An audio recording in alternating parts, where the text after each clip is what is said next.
Hello, പീക്കീസ് home ഗാർഡനിലേക്ക് എല്ലാവർക്കും സ്വാഗതം. ഇന്ന് പീക്കീസിൻ്റെ സ്കൂളിൽ ഓണ സെലിബ്രേഷനാണ്. സ്കൂളിലേക്ക് നാടൻ പൂക്കൾ കൊണ്ടു ചെല്ലാനാണ് പറഞ്ഞിട്ടുള്ളത്.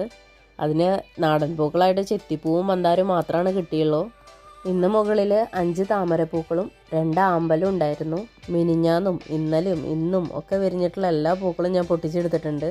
2 ദിവസം മുമ്പ് വിരിഞ്ഞിട്ടുള്ള താമരപ്പൂവാണെന്ന് വിചാരിച്ചിട്ട് അതിനൊരു വാട്ടോ അല്ലെങ്കിൽ ഒരു ക്ഷീണോ ഒന്നും ഇല്ല കേട്ടോ. എല്ലാ താമരപ്പൂക്കളും നല്ല ഹെൽത്തി ആയിട്ട് തന്നെയാണ് ഇരിക്കുന്നത്. ഇന്നലെ വിരിഞ്ഞിട്ടുണ്ടായിരുന്ന ചൈനീസ് റെഡ് ഷാങ്കായിയാണ് ഈ കാണുന്നത്. ഈ കാണുന്ന താമരപ്പൂവ് മിനിഞ്ഞാന്ന് വിരിഞ്ഞതാണ്. പക്ഷെ നല്ല ഭംഗിയിൽ തന്നെ അതിരിക്കുന്നുണ്ട്.